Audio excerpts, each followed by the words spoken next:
Thank you so much, Denzel. Oh, Rupert, sorry, Rupert. How are you? Good. How are you? Good or great? Tired. Just good? There's a lot of food back there.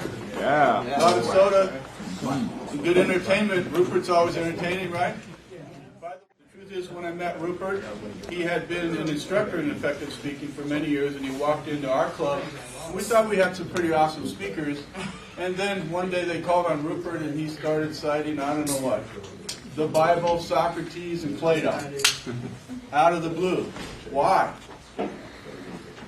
Why is he such a great speaker? Knowledge. Knowledge, practice. Who said practice? That's a great one. Practice. I think there's something else that goes into it, though. Do you think he cares about his students? Yeah.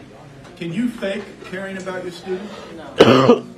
So my hunch is, and actually what's in my book, if you look at it, there's stuff about your image, how you're supposed to dress, if you got tats, should you cover your tats? The kind of stuff that is kind of like what establishment says you should do to play the game, right? Ladies, men, you want to look a cut above the audience. So if you guys are in business attire, I'm supposed to wear a full suit and so on, right? Then there's another section in the book, the middle of it, it talks about your message. How you put it together, what's it about, does it have an opening, beginning, conclusion, all that good stuff, right? And then the last chapter says, after you've read all that, it's not all that important. Trust me, when I wrote that book, I had a stack of, you can ask my wife back there, a stack of probably 30 books on public speaking. I went through thousands of pages. And what I found out was this.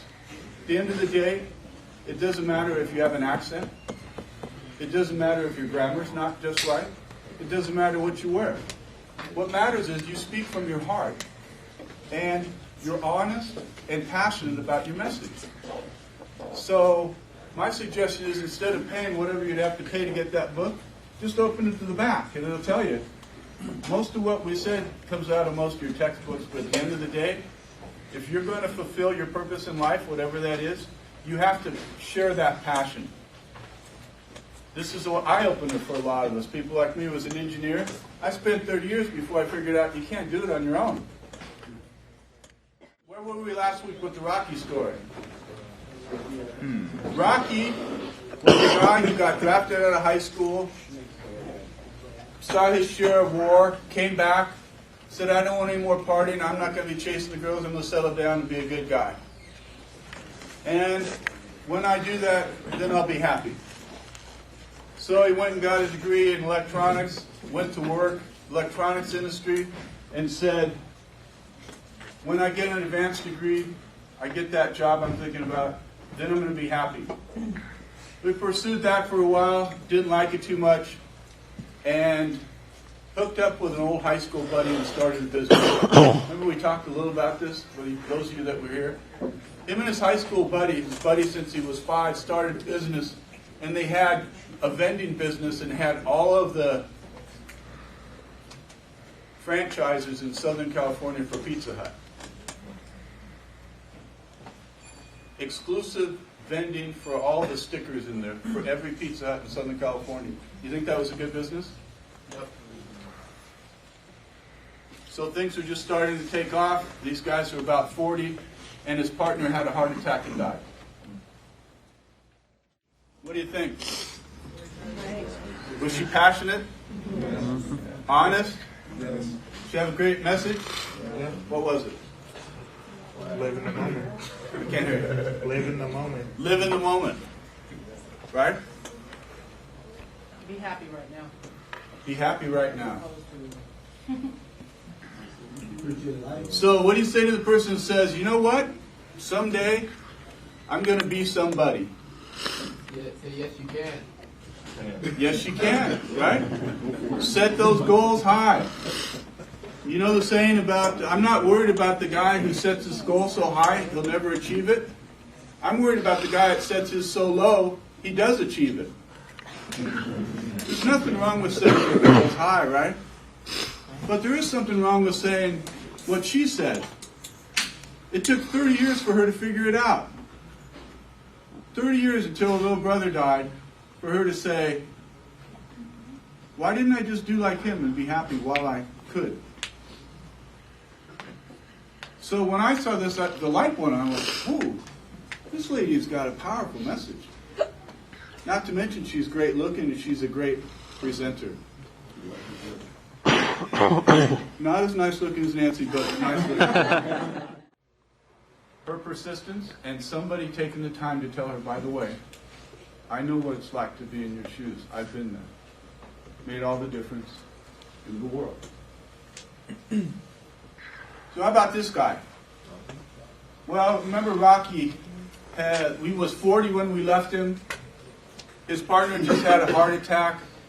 He wasn't sure what to do about his business. And he was in the same boat that Chiquise was talking about. He was saying, well, I'm going to be a happy guy when? Later. When my kid graduates high school. When my business makes some milestone. When I get back in shape. It's never today. It's always when. Well, some of you may have figured out from last week that I'm Rocky. I'm the guy who spent all those years going, and it took me long past 30 years to figure it out. I'm going to be happy when I get one more degree. I'm going to be happy when I get one more raise. I'm going to be happy when somebody in my family does something. Because someday, I'm going to be somebody.